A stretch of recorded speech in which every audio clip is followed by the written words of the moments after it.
네, 저 오늘 2부 심층 인터뷰 아마 또 재밌는 시간 준비되어 있는데요. IBK 연금보험 박정현 증권 운용부장님 모셨습니다. 예. 안녕하십니까 부장님. 네, 안녕하십니까. 네, 안녕하세요. 네, 오늘의 이 마지막 거래일, 네. 오늘 납회일에 오셔서 또 시장에 대한 얘기를 좀 굉장히 좀 의미 깊을 것 같은데요. 네, 오늘 네. 저희가 또 어떤 이야기를 좀 나누게 될까요?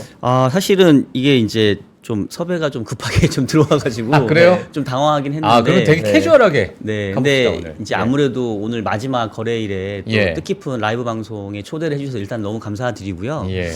사실 이제 뭐 마지막 날이긴 한데 뭐 우리가 그냥 투자를 오래 하고 끝날 게 아니잖아요. 그렇죠. 계속 저희의 투자는 이제 이어져야 되니까 아.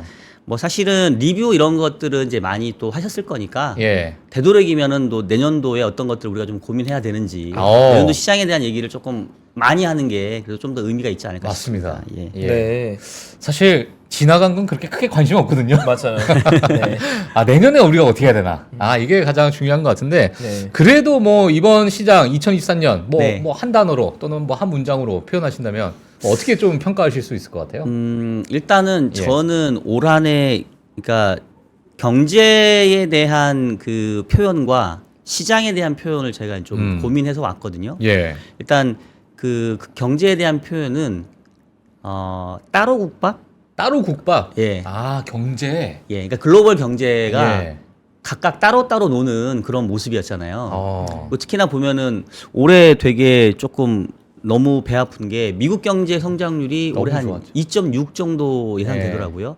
근데 우리 성장률은 1.4밖에 안 돼요. 그러니까요. 근데 사실은 뭐 미국보다 우리 성장이 낮다라는 게 이게 상당히 좀 충격적인 일인 게 예. 기본적으로 미국은 이미 성숙한 경제이고 예. 우리는 뭐 개도국에서는 벗어났지만 아직도 한참 갈 길이 먼 성장을 많이 해야 되는 국가인데 예. 이런 선진 미국 경제보다도 올해 성장률이 상당히 부진했다는 얘기는 좀 우리한테는 좀 뼈아픈 거고요. 예. 그리고 과거에 보게 되면은 미국 경제가 좋으면 우리도 늘 되게 좋은 적이 많았거든요. 근데 그에 미치지 못했다라는 부분에서는 조금 뭔가 좀 반성은 아니고 좀 아쉬운 부분인 예. 것 같고 그러다 보니까 이제 시장의 성과도 올해 이제 제가 보니까 다우랑 S&P랑 나스닥이 10%대, 20%대, 40%대 이렇게 되게 보기 예쁜 네. 숫자의 예. 아름답죠. 상승률을 보였습니다. 예. 근데 이제 우리는 오늘 조금 최근에 우리 시장도 힘을 내서 예. 코스피가 아마 18%인가 예. 마감한 것 같고 예. 코스닥이 한 27%인가 28% 정도인데 어. 어쨌든 이제 미국보다 다 시장이 좀 뭔가 열 위에 있었잖아요. 그래서 아마도 이제 이런 경기 모멘텀에 대한 부분들이 좀 반영이 된 것 같고 예. 그다음에 이제 시장에 대한 저의 어떤 그 한 줄 요약을 한다고 한다면 예. 올해 가장 이 금융시장을 특히 주식시장을 꿰뚫었던 한 단어는 bad is good. 아, 맞아요. 예, 이거였지 않았을까. 맞아요. 과거에 없었던 뭔가 네. 프레임. 예. 이거 너무 말장난 같지 않습니까? 그러니까요. 아니 배드는 배드인데 왜 어. 이걸 굿이라고 해석할까? 그러니까 언제부턴가 또 배드 이즈 굿인데 야, 이제 좀 있으면 배드 이즈 배드가 나오는 시점이 올 거야. 그럼 그때가 언젠데? 맞습니다. 예. 예. 뭐 이런 약간의 너무 이게 뭐랄까 온탕과 냉탕의 그 중간을 네. 우리가 어떻게 봐요, 그거를. 그러니까 이제 그게 참 힘든 것 같습니다. 네. 그래서 말씀하셨던 것처럼 예. 올 한해는 배드 이즈 굿으로 해피엔딩을 했는데 음. 이게 정말 언제까지나 배드 이즈 굿으로 반응할 거냐? 아. 언젠가부터는 배드 이즈 정말 배드로 반영할 때가 올 수도 있는 거 아니냐? 예. 그게 내년에 언제쯤 올 거냐? 아니면 아예 안 올 거냐?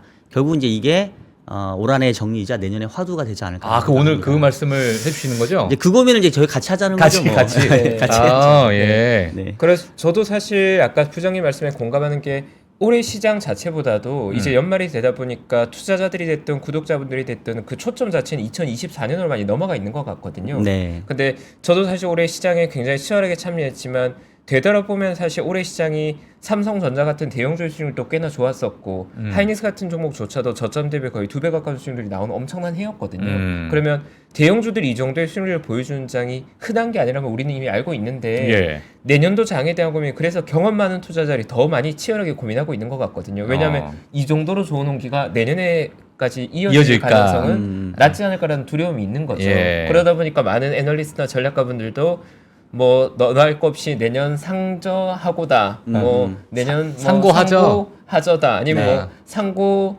뭐 하고다 이런 여러 가지 전략들을 내놓는데 네. 경험을 많이 가지고 계신 부장님의 관점에서 내년의 시장 그러면 네. 전반적인 그림을 혹시 어떤 식으로 보고 계십니까? 음. 그게 제일 궁금합니다. 그러니까 이제 사실은 이제 저희가 시청자분들에게 편하게, 그러니까 아주 단순하고 간단하게 뷰를 전달하기 위해서 상저하고 상고하저를 물어보긴 하는데 제가 봤을 때는 뭐 경험해서 아시겠습니다만은 이제 시장이 캘린더 데이트 베이스로 움직이지 않잖아요. 맞습니다. 그러니까 시장은 조건부로 움직이거든요.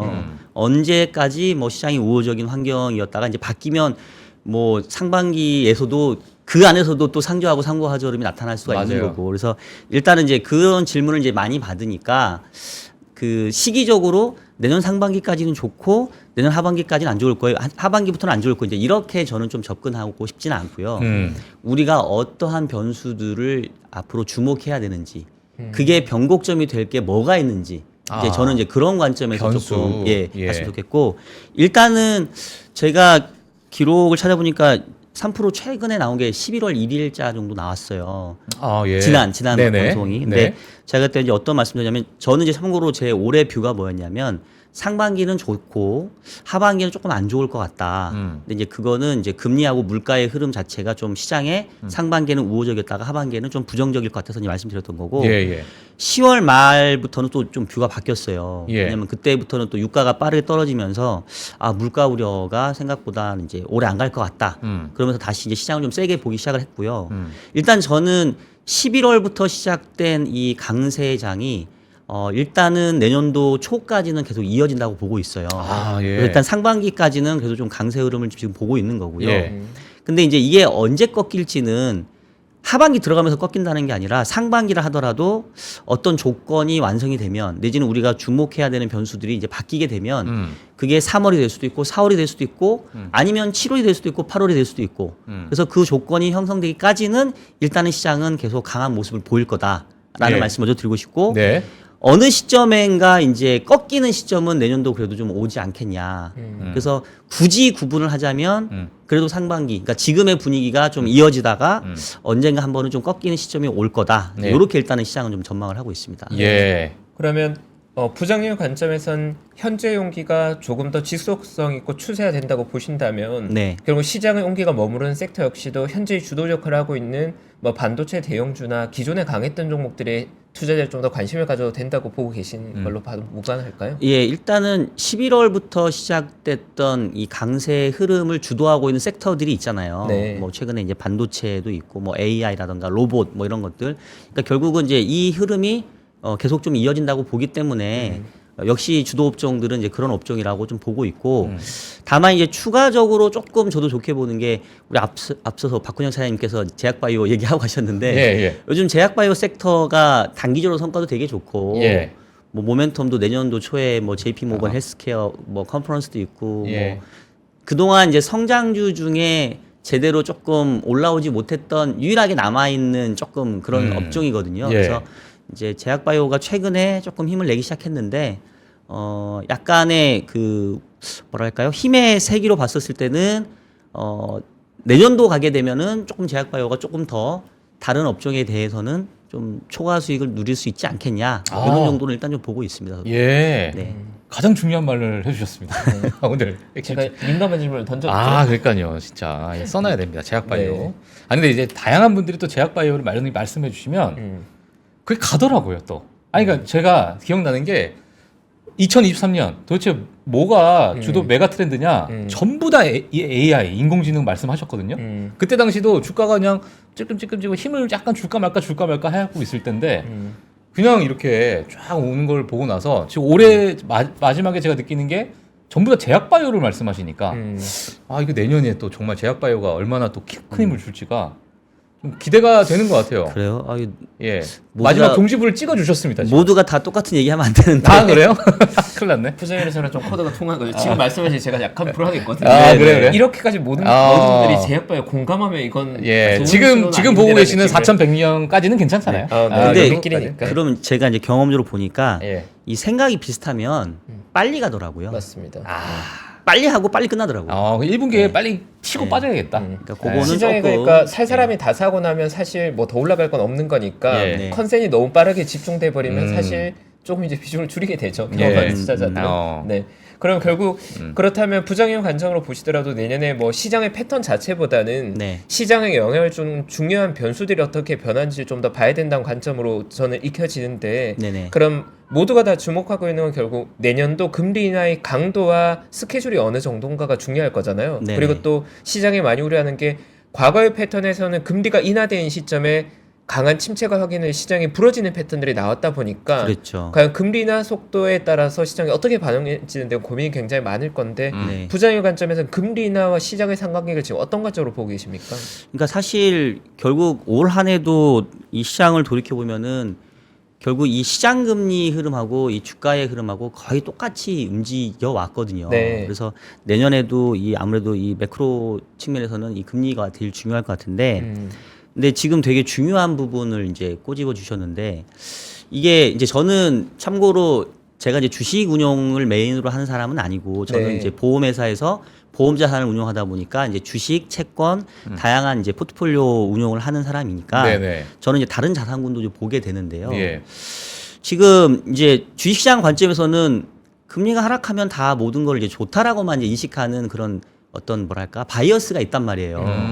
왜냐하면 특히나 올해의 8월, 9월, 10월 장이 안 좋을 때는 기억을 떠올려 보시면 미국채 10년짜리가 뭐 5% 넘어가고 맞아요. 그다음에 뭐 JP 모건의 예. 그 누구죠? 그 할아버지? 그분 제이미 다이먼? 제이미 예. 다이먼이 막 7% 갈 수 있다 막 맞아요. 겁주고 막 이랬잖아요. 그때가 한참 우리 시장이 약할 때였거든요. 주가가 가장 바닥일 때였단 말이에요. 근데 그 이후에 보란 듯이 주가가 이제 10월 초부터 빠르게 하락세로 전환되면서 결국은 11월 이후에 주가의 상승 랠리를 이끌어냈거든요. 그래서 여전히 이제 금리 변수가 중요한 것 같은데 예. 제가 아까 이제 올해의 시장의 어떤 한 줄 요약은 배드 이스 굿이고 내년도에 대한 고민은 언제까지 배드 이스 굿일 거냐. 이게 언젠가는 배드 이스 배드로 바뀔 수 있지 않냐. 이제 여기에 있다고 말씀드렸잖아요. 예. 근데 결국 이게 금리랑 연결이 되는 거거든요. 어. 그러니까 배드 이스 굿이라는 말의 표현은 뭐냐면 경기가 안 좋아지니까 연준이 긴축을 더 안 할 거야. 아. 그러면 시장 금리가 떨어지니까 이게 주식시장에 좋은 거지. 그렇죠. 이게 이제 숨어 있는 함이거든요. 예. 근데 내년도에 대한 고민은 뭐냐면 일단은 시장 금리의 방향성은 이미 아래쪽으로 방향을 잡았습니다. 내년도에 금리 인하를 3월에 하든 6월에 하든 저는 별로 중요하지 않다고 생각을 해요. 예. 만약에 3월에 인하를 안 해도 시장에서는 3월에 안 하면 뭐 다음 달에 하겠지 뭐 이번에 안 하면 뭐 그 다음 달에 하겠지 뭐 예. 이런 식으로 계속 연준을 압박해 갈 거기 때문에 네. 제가 봤을 때는 뭐 금리 인하를 내년에 3월에 하냐 안 하냐 이게 그렇게 시장이 별로 중요할 것 같지는 않습니다. 그럼 이제 제가 중요하게 보는 건 뭐냐면 어차피 금리 방향성은 아래쪽으로 이미 세팅이 됐는데 금리를 떨어뜨리는 이 주도가 뭐에 의해서 나타날 거냐가 중요한 거예요. 예. 즉 이 물가가 그동안 높은 수준 유지했다가 이렇게 안정화돼서 이른바 디스인플레이션으로 가서 너무 높았던 물가가 이제 낮아지니까 실질 금리가 높으니까 자연스럽게 그 중립 금리가 낮아져서 금리를 낮아져야 된다고 한다면 이건 누구나가 바라는 해피엔딩이죠. 정말. 네. 예, 흔히 말하는 골디락스, 연착륙 이건데 만약에 내년도에 정말로 경기가 급격한 침체로 가서 인플레이션이고 뭐고 이거 뭐가 뭐 하나씩 또 막 뭔가 망하는 떨어지고. 게 생기고 뭐 이상한 게 나타나고 이래서 금리를 떨어뜨린다라고 하면 그 금리 인하는 주식시장에는 오히려 재앙과 같은 금리 인하가 될 수 있거든요. 예. 그래서 내년도에 이 금리가 주식시장에 영향을 미치는 변수는 단순히 이제 방향성이 아니라 금리를 떨어뜨리는 게 뭐냐, 무슨 요인이냐. 예. 단순히 물가가 안정돼서 그냥 뭐 정상화 차원에서 금리를 떨어뜨리는 건지 예. 아니면 경기가 급격하게 위축이 돼서 어쩔 수 없이 금리를 낮추는 건지 예. 이 그 부분이 저는 상당히 중요한 변수가 될 것 같아요. 그럼 혹시 부장님께서는 네. 그 금리를 낮추는 그 조건, 그 요인 자체가 그러니까 지금 시장에서 나와 있는 어떠한 요인이 뭐 악화가 되거나 네. 그게 좀 드러나서 빠질 거로 보세요? 아니면은 예상치 못한 변수가 나올 가능성이 좀 크다고 보세요? 일단은 이제 저는 상반기까지는 좋은 흐름이 좀 이어질 것 같다라고 일단은 말씀을 드렸잖아요.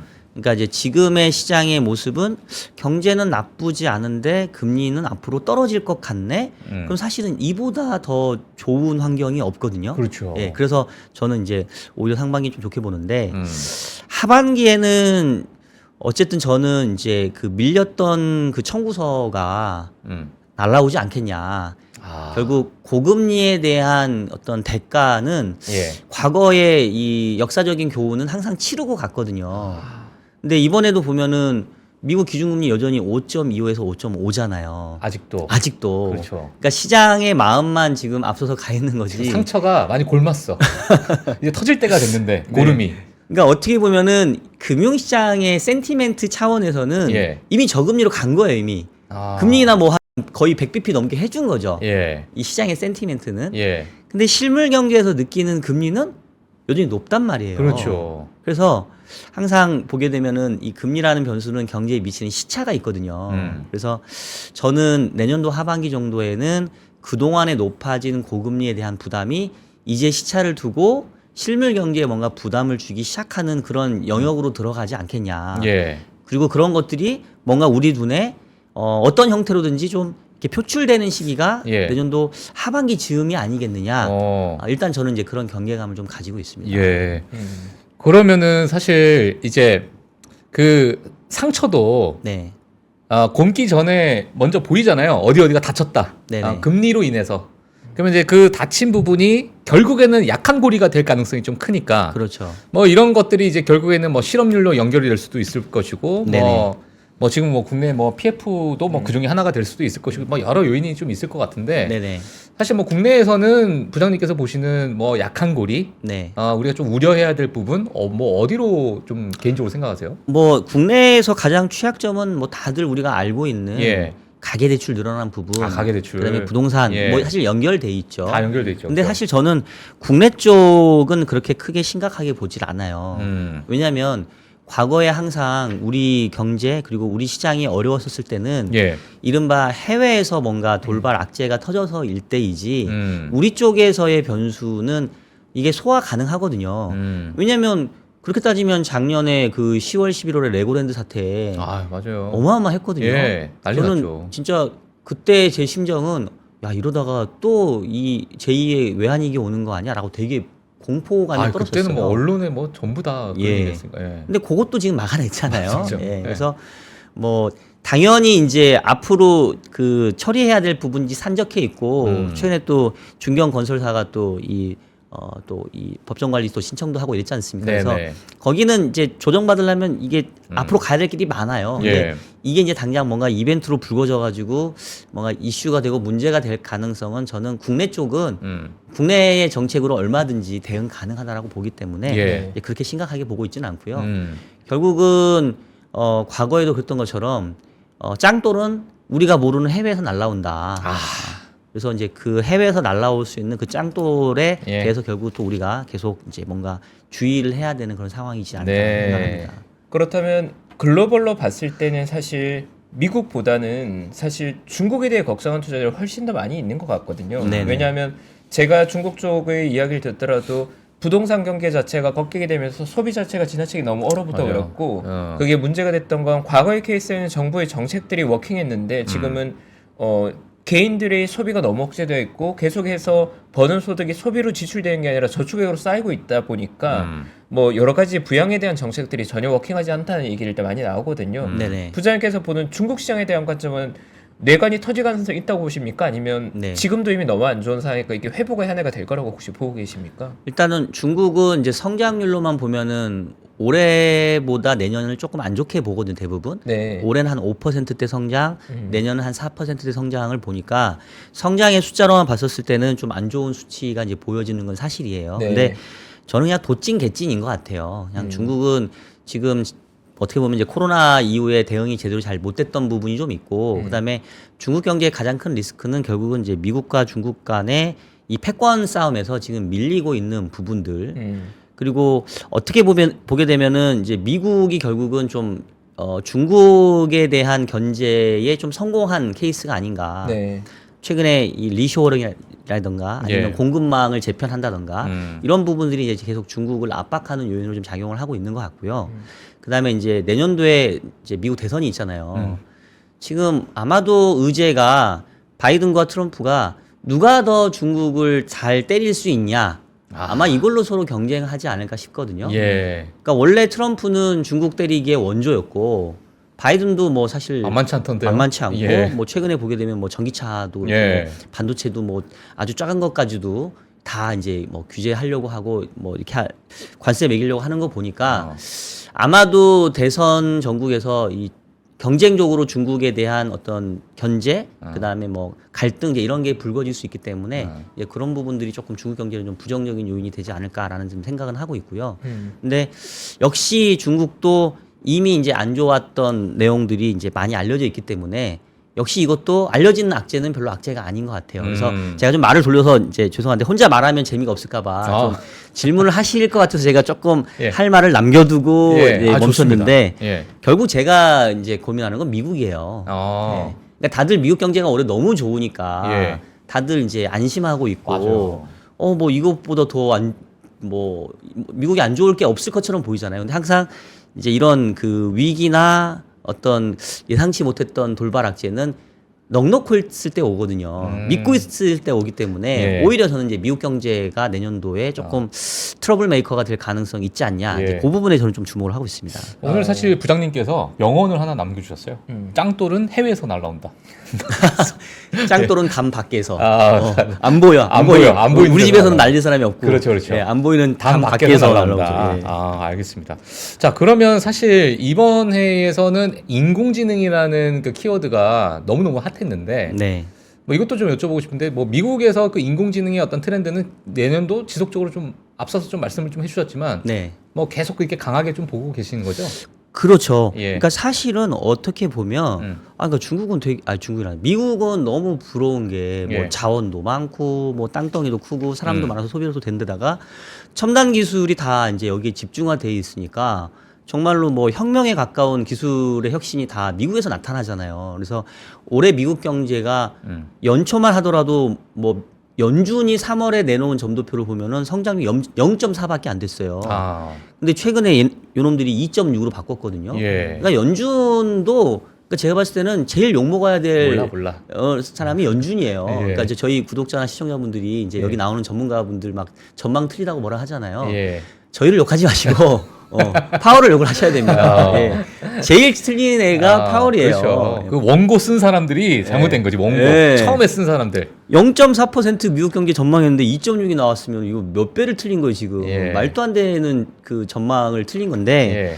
근데 이제 그러면 왜 이렇게 미국 경제가 올해 좋았냐. 뭐 이제 여러 가지 뭐 해석들이 있잖아요. 근데 저는 이제 뭐 매크로적인 측면에서는 뭐 경기 관련된 그 과거의 보조금이 여전히 남아 있었다. 뭐 고용 시장이 뭐 좋았다. 뭐 이런 것도 있는데 예. 바로 이 기술의 혁신, 특히나 이제 AI가 올해 태동을 했잖아요. 예. 이게 미국 경제를 거의 멱살 끌고 캐리하다시피 해서 많이 성장을 또 업그레이드 시켰던 것 같아요. 예. 그래서 상당히 좀 부러운 요인인 것 같고 이제 올해 시작해서 점차적으로 이제 내년에 확산이 되니까 예. 이거는 이제 미국 경제에 상당한 좀 버팀목은 되는 것 같아요. 다른 요인들보다도 이 AI 관련된 산업들이 예. 미국 경제가 조금 뭔가 안 좋은 일이 생겼을 때도 하방을 막아주는 역할은 좀 충분히 할 수 있다. 이제 이렇게 저는 일단 생각을 하고 있습니다. 예, 알겠습니다. 그리고 이거를 또 여쭤봐야 될 것 같아요. 저 미국 시장에서 이제 내년에 가장 또 2024년에 가장 화두가 되는 게 미국 대선이잖아요. 네네.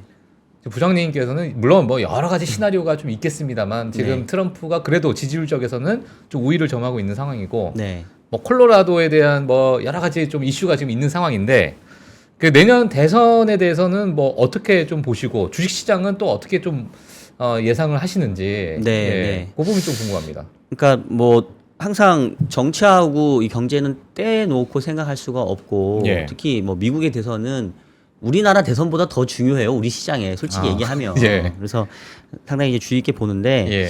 저는 이제 어떻게 좀 봐야 되냐고 생각하냐면 저는 이제 제가 아까 조금 이제 약간 간을 보듯이 좀 띄운 게 오히려 내년도의 악재는 미국에서 발생할 위험을 저는 보고 있다라고 말씀을 드렸잖아요.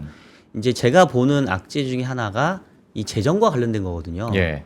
그러니까 사실 그 미국 경제를 보게 되면 코로나 이후에 미국의 재정 지출이 어마어마하게 늘어났어요. 맞아요. 그리고 재작년인가 작년에 그 바이든이 취임한 이후에도 원래는 재정을 줄여야 되는데 뭐 뭐였나 지금 생각도 안 나네. 뭐 BBIB인가 뭔가 그런 거 있었잖아요. 예. 그거 하면서도 또 엄청나게 재정 정책을 맞아요, 썼거든요. 맞아요. 예. 사실은 그 힘에 의해서 미국 경제가 지금 계속 올라왔단 말이에요. 근데 내년에 이제 대선을 앞두고 일시적으로 저는 재정의 공백기가 올 수 있는 거 아니냐. 왜냐하면 이제 양당 간의 경쟁이 치열해질 수밖에 없고 예. 그리고 여러분 기억을 하셔야 되는 게 지금 내년도 예산안이 완전 처리가 안 됐습니다. 그냥 예산안을 미뤄놓은 거잖아요. 맞아요. 예. 왜 미뤄뒀겠어요? 공화당이 합의를 안 해주는 거거든요. 지금 민주당 입장에서는 어떻게든지 재정을 더 써서 경제나 뭐 실업률이나 물가를 좋게 만들어서 대선에서 좋은 분위기를 만들어 가고 싶은 거고 공화당 입장에서는 전통적으로 원래 재정을 쓰는 걸 싫어했던 데다가 지금 상황에서 굳이 남 좋은 일 시킬 필요가 없으니까 없죠. 지금 대립 구조를 겪고 있는 건데 그동안에는 재정이 미국 경제에 기여한 바가 저는 상당히 크다라고 생각을 해요. 그리고 올해 미국 경제가 의외로 좋았던 이유도 저는 미국 재정의 힘이 컸다고 보는데 선거를 앞두고는 오히려 재정이 조금 공백 상태가 될 가능성이 있지 않냐. 차라리 선거 끝나면 누가 되든 답이 나왔으니까 예. 뭔가 이루어질 것 같은데 오히려 그 전까지는 재정이 조금 생각했던 것보다는 당연히 이 정도의 재정이 뒷받침됐었는데 뒤를 돌아보니까 없어. 예. 얘 어디 갔지? 약간 이런 분위기가 될 수 있을 것 같아서 예. 저는 사실 내년도 대선에 대한 부분을 이 재정 지출의 공백과 연결지어서 좀 말씀을 좀 드리고 싶고요. 예. 그 사실 뭐 누가 돼도 미국은 이미 미국 우선주의를 선언을 했기 때문에 미국 놈들은 잘 살고 잘 먹을 거예요. 그래서 제가 봤을 때는 뭐 누가 된 이후로는 별로 큰 고민은 아닐 것 같고 예. 그다음에 트럼프도 우리가 한번 경험을 했잖아요. 2017년 1월이 취임이었으니까 2016년 11월이 이제 트럼프가 대선 확정됐던 때거든요. 네네. 제가 그때를 정확하게 기억하는 게 원래 당시에 힐러리 후보가 예. 그 여론조사 결과로는 우세했었어요. 우세했죠, 우세했어. 근데 이제 까보니까 뭐 그렇고 기억나는 게 장중에 뭐 이렇게 막 그 여론조사 이렇게 그뭐 출구조사인가 예. 발표되잖아요. 예, 예. 그러면 이제 힐러리 후보가 앞서고 있으니까 주식시장이 막 좋게 끝났단 말이에요. 예. 근데 이제 간밤에 뒤집어졌어. 뒤집어졌죠. 예. 그래갖고 트럼프가 된 거예요. 맞아. 그래갖고 출근길에 그냥 죽었다 이제 어떻게 해야 되냐 망했다 막 이래갖고 출근했는데 아니다 다를까 막 주가 폭락하고 막 난리 났단 말이에요. 예.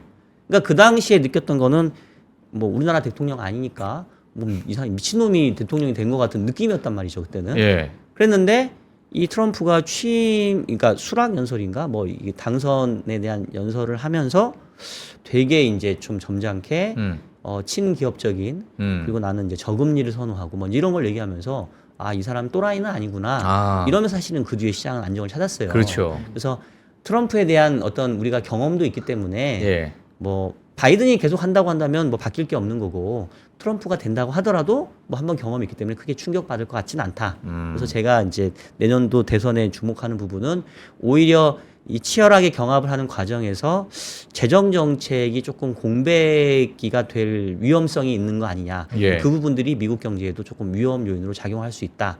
이 부분을 저는 조금 말씀드리고 싶습니다. 근데 이 재정과 관련된 노이즈들은 과거에도 시장에서 투자들이 부담감을 느낀 적은 많지만 제가 기억하기로는 최근 뭐 10여 년간은 실제로 시장에 크리티컬한 쇼크를 만들어낸 기억은 저는 없는 것 같은데 혹시 네. 과거의 케이스도 이런 재정 공백이 시장에 장기적으로 부정적용을 끼치는 케이스가 있었습니까? 대표적인 게 2012년, 13년도에 있었던 남유럽 재정 위기 사태이겠죠.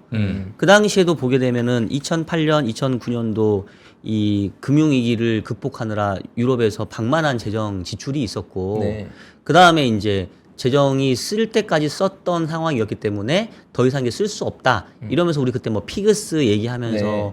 이제 더 이상은 재정 못 쓰고 뭐 그리스는 이제 뭐 재정 조정해야 되고 뭐 이러면서 사실은 왔던 게 남유럽 재정 위기거든요. 네.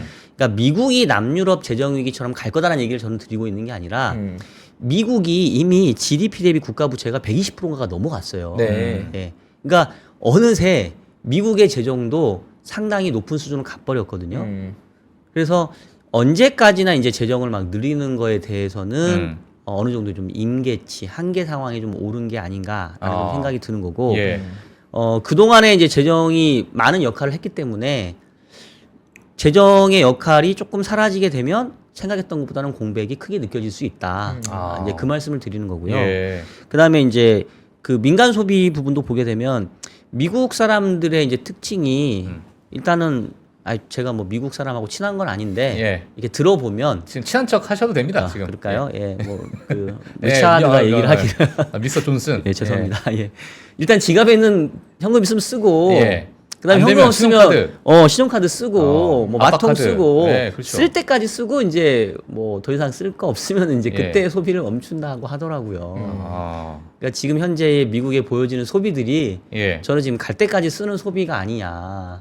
아 지금 최근에 그 신용카드 연체율부터 해서 네. 그 뭐 개인 빚이 부채가 뭐 어마어마하게 또 많이 늘고 있는 상황이더라고요. 네, 최근에 예. 보게 되면 그 연체율하고 그러니까 신용카드하고 오토론의 연체율이 조금 늘어나고 있는 그런 맞아요. 상황입니다. 예. 그래서 이제 제가 지금 이제 이런 얘기를 드리면 약간 시청자분들은 고개를 갸우뚱할 수도 있어요. 야, 미국을 뭘 걱정해? 하긴. 사실 저는 미국을 걱정하는 게 아니에요. 그러니까 그런 거죠. 미국이 재채기를 하면 우리는 감기에 걸린다 이제 이런 거죠. 아, 예. 그러니까 미국은 내년에 뭐 성장이 그렇다고 해서 크게 망가지진 않아요. 근데 다소간에 미국 경제가 조금 주춤거려도 그게 다른 국가들에게는 이제 영향을 줄 수 있기 때문에 이제 그 부분에 대해서 말씀을 드리는 거고 예. 올해 미국 경제가 예상보다 셌기 때문에 왜 예상보다 강했을까? 이게 구조적인 요인이냐, 일시적인 요인이냐? 구조적인 요인이라면 내년에도 계속 좋겠죠. 근데 일시적인 요인이라면 오히려 내년에 그분만큼 빼고 생각해야 되는 거니까 올해 좋았던 게 오히려 내년도에 부메랑이 될 수도 있다. 이제 저는 그 말씀을 드리는 거예요. 그러면 사실 그런 노이즈에 대한 얘기를 하면 오히려 또 듣는 구독자분들 입장에서 약간 신선하게 느껴지면서도 결국 내년 대응에 대해서 오히려 약간 또 헷갈리는 분들도 있을 것 같은데 그럼 네. 결론적으로 부장님의 관점을 따른다면 네. 내년도에 대한 대응 전략은 좀 어떤 식으로 전략을 가져가면 저희 몇 좋을까요? 분까지예요? 이제 끝 마무리해야 되죠. 3분 남아 예. 있어요. 3분 알겠습니다. 예. 네. 그러니까 사실 제가 이래서 연간 전망을 통으로 얘기하기가 좀 싫은 게 네. 그러면 이제 막 헷갈려. 이게 상반기까지는 좋다며. 뭐 하반기는 뭐 또 뭐 위기 얘기하면 예. 도대체 얘는 뭐 하라는 거야. 이제 이럴 수 있으니까. 예. 매달 나오시면 됩니다. 여기. 그래서 제가 3분을 잘 정리를 해보도록 네, 하겠습니다. 알겠습니다. 그러니까 일단은 제가 기본적으로 생각하는 거는 지금은 배드 이스 굿은 맞다. 근데 내년도 어느 순간에는 배드 이스 배드로 바뀔 수 있다. 그 부분들을 염두에 두고 일단은 지금부터 된다. 내년도 상반기까지는 조금 더 즐겨도 된다라는 조금. 거고 그러면 이제 도망가야 되는 시기 아까 제가 시장은 캘린더 데이트로 움직이는 게 아니라 조건부로 움직인다고 그랬잖아요. 예. 그러면 이제 어느 조건이 바뀌면 이제 그때부터 조심해야 되는 건데 결국 저는 이제 미국의 경제 핵심은 소비잖아요. 네. 그러면 결국은 고용 시장에서가 제가 봤을 때는 이제 중요한 이제 지표가 될 것 같아요. 그래서 제가 이제 뭐 계속해서 모니터링하는 지표 중에 하나가 샴 룰이라는 게 있어요. 샴 룰. 예, 이제 많이 좀 아마 아시는 분들이 생겼을 것 같은데 뭐냐면 최근 12개월간의 이 실업률의 저점하고 최근 3개월의 실업률의 그 평균치가 0.5%포인트 이상 벌어지면 이제 그만큼 실업률이 급등한다는 얘기거든요. 그렇죠. 그럼 그때부터는 이제 미국의 이 소비의 근간이라고 할 수 있는 고용시장이 흔들릴 수 있기 때문에 그때부터는 미국 경제가 좀 위기 신호가 나타날 수 있어요. 그럼 아까 얘기했던 것처럼 재정이 조금 빠질 수 있고 예. 쓸 돈은 이미 다 썼는데 지금은 고용이 좋기 때문에 미국 경제가 버티고 있거든요. 근데 고용까지도 뭔가 틀어지면 그때부터는 미국 경제에 대한 우려가 좀 커질 수 있습니다. 그래서 참고로 최근에 미국 실업률이 제일 낮았을 때가 지난 4월에 3.4%고요. 예. 최근에 3.9 올라왔다가 3.7로 다시 떨어졌어요. 그러니까 3.9를 계속 내리치면 한 3개월 연속 3.9 치면 박정현 박사가 그때 미국 실업률이 3.9 이상 연속으로 기록하면 그때부터 위험하다고 했는데 그때를 기억하시면 되고요. 그 전까지는 그냥 좀 즐기시면 됩니다. 경계감은 필요하지만 아직은 파티를 조금 더 즐겨도 된다. 네. 그리고 네. 파티를 즐길 때 문 앞에서 즐기면 돼요. 신호 나오면 바로 나갈 수 있어요. 나갈 준비해야죠. 예, 예. 네. 그래서 그거는 예. 실업률을 보시면 된다. 실업률이다. 예. 사실 뭐 생각했던 게 소비가 어마어마했잖아요. 미국의 소비가. 그게 다 기업으로 들어가서 기업의 실적이 좋아졌어요. 근데 이제 쓸 돈이 없어. 그럼 기업도 이제 돈이 없겠죠. 그러면서 이제 점점 이제 그런 어떤 순차적으로 이렇게 넘어가는 그 과정에 우리가 지금 딱 있는 것 같은데 그 과정이 이제 예. 내년도 하반기 정도 나타날 수 있지 않냐? 내년도 하반기. 내년도 하반기. 내년도 아직은 하반기. 실업률이 버텨주니까. 아직은 버텨주니까. 제가 보면 일단 내년도 상반기 장이 좋으면 상반기가 끝나갈 때쯤 네. 부자를 한 번 더 모셔서 업데이트 받아야 될 것 같아요. 그러니까요, 예, 그러니까요. 그러시죠. 예, 알겠습니다. 이거를 예. 한번 업데이트 중간에 해야 됩니다. 예, 알겠습니다. 네. 네, 자, 또 오늘 시간이 이렇게 돼서 마지막 날 우리 또 한국 증시가 마지막 하는 날에 저희도 박종현 부장님께서 나오셔가지고 내년도 2024년에 대해서 이렇게 전망을 또 해주셨습니다. 예. 책박이님 어떻게 보셨어요? 네, 오늘 너무 좋았고요. 사실 박정 부장님과 저도 올 처음 뵙는데 예. 여러모로 또 고민거리를 많이 던져주신 것 같아서 저도 아. 공부를 좀 해보는 시간이었던 것 같고요. 예. 네. 올해 어쨌든 마지막 날 저희를 찾아주셔서 너무너무 감사드립니다. 다음에 또 상반기 지나고 기회 될 때 한 번 더 모시겠습니다. 네, 감사합니다, 알겠습니다. 부장님. 예, 고맙습니다. 네, 고맙습니다. 감사합니다. 예. 외환위기 오는 거 아니에요? 금융위기 오는 거 아니에요? 이런 질문들을 좀 굉장히 많이 받았었습니다. 탐욕이 되게 강했을 때 위험자산으로서의 극단적인 쏠림이 나타나고 공포감이 극에 달했을 때 안전자산으로서의 극단적인 쏠림이 나타나거든요. 과거의 일이 미래에 똑같이 일어난다 이건 아니지만 그때 당시에 위기 상황에서는 어떤 공통점들이 있었는지를 보면서 우리가 대비를 하는 방법도 고민해 볼 수 있고요. 과거를 제대로 이해하는 순간 위기의 실체가 드러납니다. 오건영의 현실 경제 이야기를 서점에서 만나보세요.